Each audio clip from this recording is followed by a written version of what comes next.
저는 결혼한 지 5년이 조금 넘은 30대 여자입니다. 예전에는 안 그랬는데 결혼한 이후로 세상에서 가장 싫어하는 음식은 김치가 되었습니다. 제가 이 집안 김장 때문에 육체적으로 그리고 정신적으로 엄청난 스트레스를 받고 살았기 때문인 것 같아요. 정말 이런 일 때문에 스트레스 받고 살 줄은 상상도 못했는데 결혼 첫 해부터 바로 얼마 전까지 김장 문제 때문에 고통을 받으며 살아왔습니다. 그까짓 김치, 요즘 세상에 사 먹으면 그만일 텐데 왜 사서 고생을 하냐고 생각하시는 분들도 있겠지만 저라고 그걸 모르는 건 아닙니다. 집안에 곧 죽어도 김치는 1년 내내 손수 담궈서 먹어야 한다는 사람이 있으니까 제가 미치고 팔짝 뛸 노릇이죠. 그게 대체 누구냐 하면 바로 저희 시어머니입니다. 오늘은 제가 이 집안에 시집와서 수많은 김장을 하며 겪은 이야기를 한번 해보려고 합니다. 남편과 저는 같은 대학에서 만났고 비록 과는 달랐지만 동아리에서 친해지게 되었어요.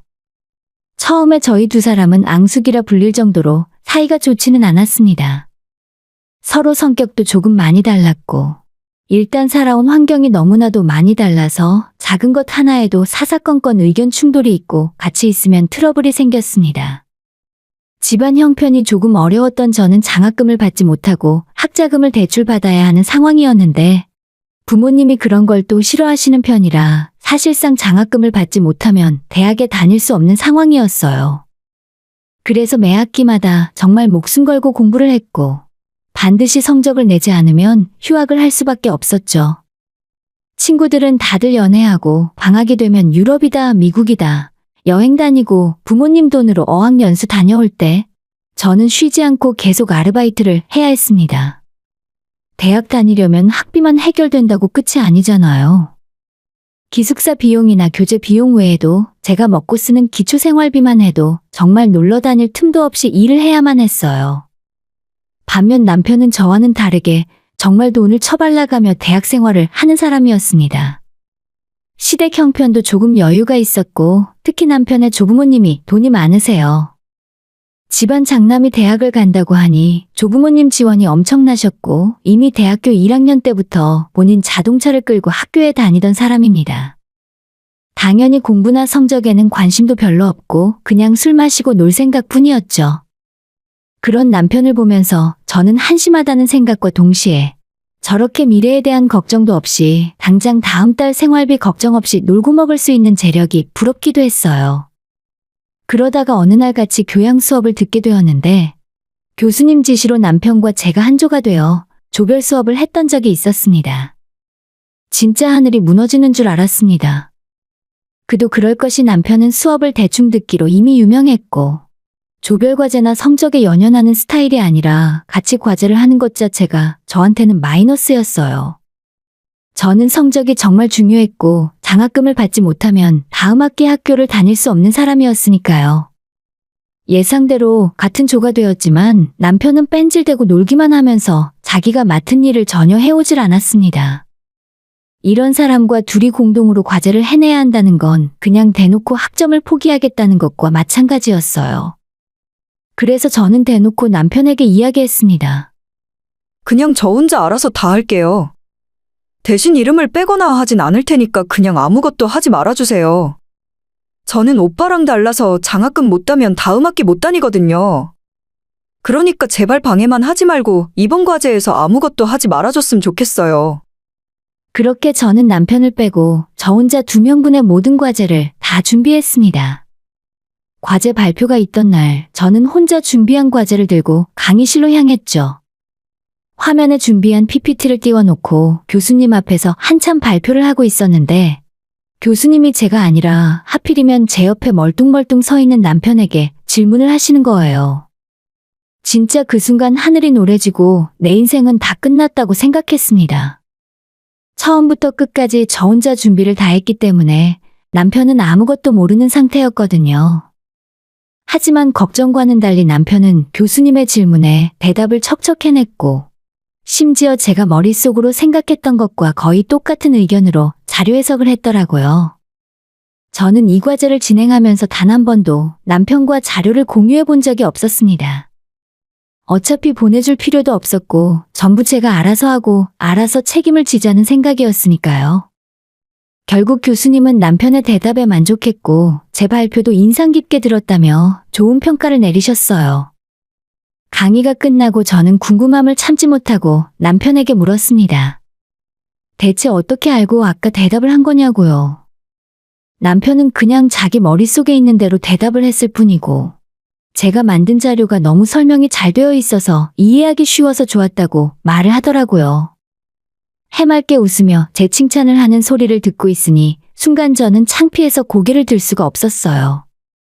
저는 그동안 이 사람의 행동을 보고 철없는 부잣집 아들이라는 편견을 갖고 있었을 뿐이고 단 한 번도 제대로 이야기를 나누거나 이 사람에 대해 알려고 생각하지 않고 있었거든요. 그런데 남편은 자신을 대놓고 무시하는 저를 아무런 편견 없이 보고 있었던 겁니다. 그리고 먼저 저한테 화해하자는 손을 내밀었고요. 그날 이후로 저는 같은 수업이 있을 때마다 항상 남편과 붙어 다녔고 수업에 대한 대화나 그 외적으로 많은 이야기를 나누었습니다. 그렇게 1년 넘게 붙어 다니면서 자연스럽게 사귀는 사이가 되었어요. 남편이 저보다 나이는 1살 많았지만 군대를 다녀오는 바람에 졸업은 제가 먼저 하게 되었고 저는 친구들처럼 호주나 미국으로 유학을 가거나 대학원에 진학해서 석박사 과정까지 하고 싶었는데 그럴 형편이 되질 않았어요. 그래서 교수님 추천을 받아 업계에서 이름 있는 중견기업에 입사를 하게 되었고 조건도 나름대로 괜찮은 편이었습니다. 이 회사를 다니며 경력을 쌓고 자격증 공부를 열심히 해서 대기업이나 더 좋은 직장으로 가고 싶었는데 막상 회사 생활을 시작해보니 매달 들어오는 월급이 너무 좋더라고요. 회사 업무가 적지도 않아서 일을 하고 집에 돌아오면 녹초가 되었기 때문에 따로 공부를 하는 것도 너무 힘들었어요. 그렇게 몇 년 동안 일에 치여 살았고 남편은 대학 졸업하고 취업을 해서 어느 정도 자리를 잡자마자 저한테 결혼하자며 프로포즈를 했습니다. 하루라도 빨리 결혼을 하고 같이 살아야 제 고생을 덜어줄 수 있다고 생각을 한 거죠. 하지만 너무나도 기우는 양쪽 집안의 형편 탓에 시댁에서는 반대가 심했어요. 특히 저희 시어머니가 절대 안 된다고 반대하셨습니다. 사실상 시댁 집안에서 목소리가 가장 큰 실세는 시어머니였거든요. 어머님이 경제권을 다 쥐고 있기도 하고 아버님 쪽 집안에서 재산이 더 많았지만 정작 시부모님만 놓고 보면 어머님이 장사를 하시고 실질적으로 그 집안에서 돈 버는 일은 시어머님이 거의 다 하십니다. 커다란 식당을 2개 운영하고 계신 어머님은 직원도 엄청 많이 쓰고 계시고 그 규모만큼이나 손이 크신 분이었어요. 그런 어머님 덕분에 남편은 지금까지 고생 없이 살 수 있었지만 식당을 운영하며 돈 버는 일에만 몰두한 어머님이었기에 어려서부터 엄마에게 정을 많이 못 받고 자랐다는 말을 하더라고요. 저희가 결혼한 이후에 남편이 자기 엄마 대신 우리 친정엄마를 더 잘 따르게 된 것도 아마 이런 이유가 아닐까 싶어요. 언젠가 남편이 저한테 이런 말을 하더라고요. 자신의 엄마와 180도 다른 성격의 장모님을 보고 우리도 나중에 자식을 낳으면 이런 부모가 되었으면 좋겠다 싶었다고요. 밖에서 돌아오는 자식을 위해 따뜻한 된장찌개를 끓여놓고 기다리는 엄마가 있다는 것이 너무 부러웠대요.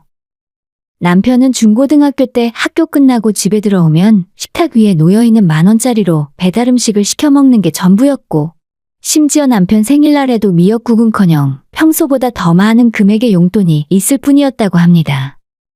자기 집에 돈이 부러운 사람도 있겠지만 남편은 그런 돈이 아닌 엄마가 집에서 차려준 따뜻한 밥 한 끼가 더 필요했던 것 같아요. 그래서 남편은 우리가 결혼할 때 더 필사적으로 시어머니를 설득했어요. 자식 이기는 부모 없다는 말처럼 시어머니는 결국 한 가지 조건을 걸고 결혼을 승낙하셨습니다. 결혼하고 이 집안 며느리가 되면 제가 지금 다니고 있는 회사를 그만두고 어머님 밑에서 식당 일을 배우고 나중에 물려받으라는 것이었죠. 그렇게 어머님의 조건을 받아들이고 나서야 결혼 승낙을 받았습니다. 남편과 저는 30살이 되기도 전에 결혼식을 올렸어요. 결혼하고 얼마 되지 않아 친정엄마는 족저 근막염 진단을 받으셨습니다. 그래도 먹고 살아야 하니 편하게 누워 쉴 수 없었고 계속 하루 종일 서서 일을 하다 보니 통증은 점점 심해졌어요. 결국 어쩔 수 없이 일을 쉬게 되셨죠. 문제는 저희 친정부모님이 일을 열심히 하시는데도 생활에 여유가 없고 엄마가 아파서 쉬게 되니 당장 먹고 살아야 하는 생활비가 걱정이었습니다. 친정부모님은 평생 열심히 일은 하셨지만 돈 모으는 재주가 없으셨고, 예전에 한 번 아는 사람에게 사기를 당해서 모아온 재산도 거의 다 날리셨거든요. 사람은 정말 좋은데 세상 사는 능력은 조금 부족하신 분들입니다. 아무튼 결혼하기 전이라면 제가 일해서 받는 월급으로 부모님 치료비도 보내주고 생활비도 충당할 수 있겠지만, 이제는 출가 외인이잖아요. 제가 버는 돈이 온전히 제 돈이 아닌데 그걸 어떻게 친정의 마음대로 쓸 수 있겠어요. 남편에게 말도 못하고 혼자서 속만 끙끙 앓고 있던 와중에 남편이 그 사실을 어떻게 알았는지 자기가 먼저 제 월급을 전부 친정으로 보내주라는 말을 하더라고요. 어차피 우리 둘이 먹고 사는 건 내가 버는 돈으로 충분하잖아. 당분간 당신 월급은 장모님한테 보내드려. 몸도 안 좋으신데 돈 걱정까지 하면 너무 힘드시잖아. 정말 눈물이 날 정도로 고마웠어요. 저는 원래 결혼하면 바로 직장을 그만두고 어머님 식당에서 일을 하기로 했었지만 회사 사정 때문에 몇 달만 더 일을 봐주는 중이었어요. 남편 배려 덕분에 월급을 모두 친정에 보내줄 수 있었는데 이런 배려가 나중에 올가미가 되어 다시 제 목을 조르게 될 줄은 몰랐죠. 저희 엄마가 결혼한 딸이 보내는 돈으로 생활하는 것이 미안하고 염치가 없으셨는지 직접 시장에서 장을 봐서 배추김치와 깍두기 파김치를 만들어 보내셨어요. 근데 그걸 저희한테만 보내면 문제가 없었을 텐데 엄마가 괜히 찔리는 마음에 저희 시댁에도 김치를 잔뜩 보내셨다는 겁니다. 시댁은 어머님이 식당을 하시기 때문에 집에서도 따로 김장을 하시지 않고 그냥 식당에서 아주머니들이 만드는 김치를 먹고 지내셨어요. 그렇게 맛있지도 않고 맛이 없지도 않은 딱 식당 김치 맛이었습니다. 하지만 저희 엄마가 만들어 보낸 김치는 시어머니 입맛에 딱 맞았던 모양이에요. 어머님은 우리 엄마가 보낸 김치를 다 드시고도 저한테 몇 번이나 부탁을 해서 친정엄마한테 김치를 받아 드셨습니다.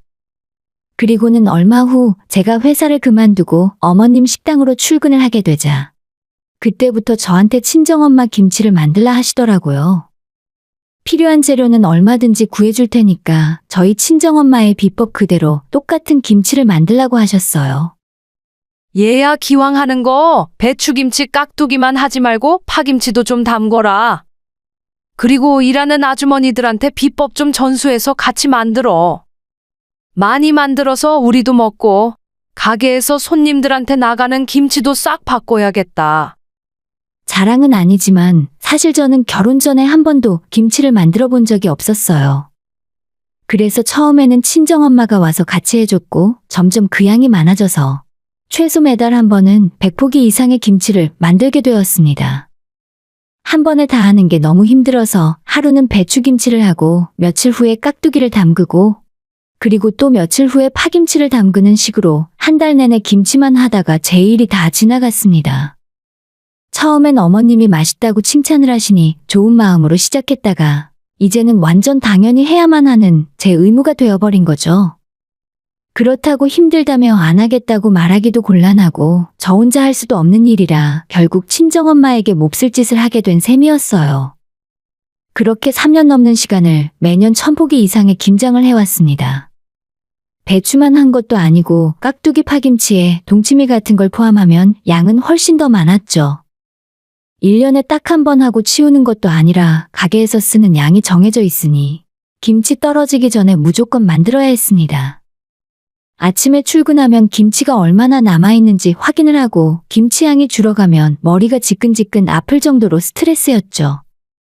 이번에는 또 어떻게 김치를 담궈야 하나, 언제까지 친정엄마한테 도와달라는 말을 해야 하나, 정말 면목도 없고 속만 답답했어요. 그런 제 마음은 아랑곳 없이 어머님의 요구는 매번 다양해지고 양도 점점 늘어만 갔습니다. 물론 그렇게 식당에서 김치를 만드는 덕분에 저희 부부나 우리 친정 식구들은 김치 재료를 돈 주고 살 걱정은 안 해도 되긴 했지만 정작 만드는 양에 비해 우리 식구들 입에 들어가는 양은 세 발의 피입니다. 시댁에서도 먹긴 하지만 대부분 어머님 식당에서 손님들 상에 올라가고 김치를 따로 팔기도 하거나 종종 거래처 사장님들께 선물로 보내기도 하더라고요. 식당에서 일하는 분들에게 아무리 우리 엄마 김치를 만드는 방법을 알려줘봤자 몇 달 지나면 일을 그만두고 다른 사람이 들어오기 때문에 아무리 알려줘도 도로 아미타불이었어요. 장사가 잘 되는 식당이라 그런지 일이 너무 바쁘고 많아서 주방에서 일하는 아주머니들이 차라리 돈을 조금 적게 받아도 일 편한 곳이 낫다며 금방 도망가시거든요. 더는 이렇게 못하겠다고 어떤 조치를 취해달라고 어머님께 말씀을 드리려고 눈치만 보고 있었는데 다행히 올해 초에 제가 임신을 하게 되면서 그 고민을 덜게 되었습니다. 뱃속에 애가 점점 커져가고 배가 불러오는데 계속 김치를 할 수는 없었으니까요. 그래서 이번 기회에 아예 김치에 대해 확실히 못을 박아야겠다. 앞으로 더는 제가 못할 것 같다 말을 하려고 했지만 남편이 저보다 먼저 그 이야기를 꺼냈습니다. 이제 김장 그만해. 당신 점점 배도 불러오는데 무슨 김치를 담글 거야. 식당도 그냥 예전처럼 아주머니들 시키던가 아니면 사서 하면 돼. 엄마도 이해하시겠지. 우리 엄마 그렇게 꽉 막힌 사람이 아니야. 사실 남편의 이 말은 믿음이 가질 않았습니다. 대부분의 남자들이 자기 엄마는 그런 사람 아니라며 절대 안 그럴 거라고 호언장담을 하지만 그건 자기 엄마에 대해 아무것도 모르고 하는 소리입니다. 아무튼 남편이 시어머니한테 직접 이야기하겠다며 저는 아무 걱정하지 말라고 하더라고요. 이참에 그냥 집에서 먹는 김치도 다 사 먹자고 말했어요. 솔직히 남편의 말을 들으며 다행이다 싶었습니다. 안 그래도 어머님께 말씀드리기가 껄끄러웠는데 남편이 저 대신 나서서 이야기를 해준다고 하니 저로서는 이보다 좋을 수는 없었죠. 하지만 시어머니는 절대 안 된다며 이미 식당에 그 김치 먹으러 오는 손님들도 많고 주변 사람들한테 선물을 해줘도 너무 맛있어서 또 달라고 하는 중인데 이제 와서 김치 못 담그겠다고 하면 어쩌냐고 하셨어요. 저는 임신 6개월이 넘고 배가 점점 불러오는데 언제까지 김치를 하라는 말입니까? 정작 어머님은 무채 하나 썰어본 적 없으면서 무슨 말을 하는 건가 싶었어요. 저도 더는 참지 못하고 어머님께 말대답을 해버렸습니다. 그럼 제가 이 몸을 하고도 계속 김치를 담궈야 한다는 말씀이세요? 그러다가 애라도 잘못되면 어머님이 책임지실 거예요? 이제 더는 못하니까 앞으로 김치를 사서 먹든 직접 담그시던 알아서 하세요. 제가 어머님께 이렇게 이야기하고 속상한 마음에 며칠 동안 몸이 좋지 않다는 핑계를 대고 식당에 출근도 하지 않았습니다. 그런데 그로부터 얼마 후 친정에서 남동생이 전화를 해왔습니다. 아니 누나, 이게 대체 무슨 짓이야? 우리 엄마도 내일 모레면 환갑이야. 어쩜 그 집안 사람들은 이렇게까지 사람을 힘들게 부려먹냐?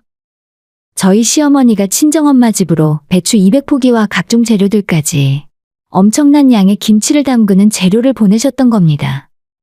제가 김치 담글 때마다 친정엄마가 거의 매번 식당에 와서 만드는 걸 도와주셨고 제가 안 한다고 하니 엄마도 올 일이 없었던 거죠. 그러니 시어머니가 대신 친정집으로 김치 만들어 달라며 재료를 보내셨어요. 저는 그 전화 받자마자 배추나 다른 재료에 아무도 손대지 말고 가만히 두라고 해놓고 시어머니에게 전화를 걸었습니다. 어머님, 이게 대체 어떻게 된 일이에요? 저희 친정으로 배추랑 김치 재료 보내셨다면서요? 그래, 시장 갔더니 이번 배추알이 꽉 차고 좋더라. 그래서 100포기만 하려다가 200포기로 늘렸어. 기왕 하는 김에 김치속 좀 넉넉하게 하시라고 해라. 알배추에 넣고 싸먹으면 맛있더라. 어머님 지금 제정신이세요? 어떻게 사돈 집에 배추를 보내요? 제 상황이 이래서 김치 못하겠다고 말씀드렸는데 어떻게 이러시냐고요. 그래, 너가 못한다며? 그러니까 너네 친정으로 보낸 거 아니냐? 너가 못하면 대신 너희 친정엄마가 하는 게 당연하잖아. 김치 안 먹고 살 거야? 아니 어머님, 식당에서 쓰는 김치를 왜 저희 친정엄마가 해야 돼요? 그게 뭐 어때서 그래? 사돈이야 어차피 시간도 많잖아. 집에서 노는 김에 김치라도 담궈주면 서로가 좋은 거 아니냐? 어차피 그 나이 먹고 시집간 딸한테 용돈 받아서 먹고 사는데 딸이 임신해서 일 못하면 친정엄마가 대신 하는 거지.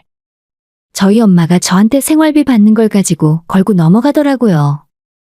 저는 우리 집을 무시하는 발언에 너무 화가 나서 어머님께 사과하라고 이야기했지만 시어머니는 자기가 뭘 잘못했는지 모르겠다면서 오히려 저보고 책임감 없다는 소리를 하셨어요. 하여간 없이 살아서 그런지 사업이 뭔지도 모르고 이기적으로 자기 생각만 하는 것 좀 봐라. 헛소리 그만하고 그렇게 친정엄마 걱정이 되면 너라도 당장 달려가서 돕던가 해. 시어머니는 그렇게 자기 할 말만 하고 전화를 끊어버렸어요. 저는 왜 그 소리가 안 나오나 했습니다. 결혼하고 초반에 엄마가 몇 달 아프셨고 그때는 생활비가 부족하니까 제 월급을 고스란히 다 보내드렸거든요. 그 기간이 엄마 건강 회복될 때까지 5개월 정도였고 그 이후로는 다시 일을 시작하셨기 때문에 용돈 정도만 조금 보내드렸어요. 근데도 그 일을 또다시 문제 삼으면서 저한테 없이 살았다느니 저희 엄마가 저한테 돈 받아서 먹고 산다는 소리를 아직도 하시는 겁니다. 친정 이야기만 나오면 늘 따라 나오는 어머님의 단골 레파토리였어요. 그래서 이제는 다신 이런 소리 못 나오게 끝을 내야겠다 생각했죠. 그 길로 저는 친정으로 달려가서 엄마와 함께 김치를 담궜습니다. 200포기 담그는데 꼬박 이틀이 걸렸지만 정말 최선을 다해서 만들었어요. 그리고 며칠 뒤에 시어머니에게 전화가 왔습니다. 너 왜 김치 안 가져와? 아직도 다 못한 거야? 하여간 게을러 터져가지고. 아니, 어머님, 다 만들었어요. 그래? 그럼 오늘 가져오니?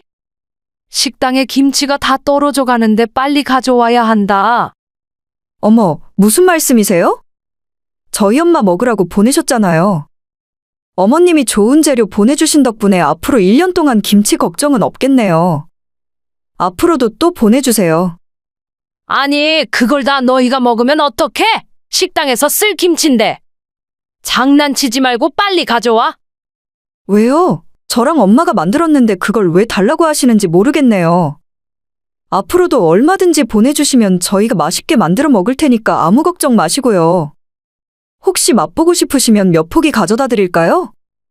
그 정도는 나눠드릴 수 있죠. 뭐야?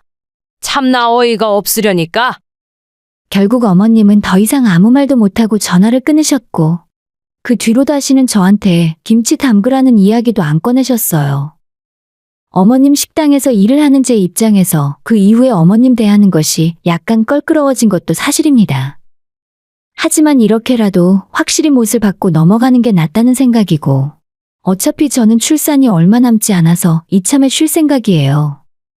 아이 낳으면 어린이집 보내기 전까지는 제가 하루 종일 돌볼 예정이니까 최소 2년 정도는 어머님 식당에 나가지 않을 겁니다.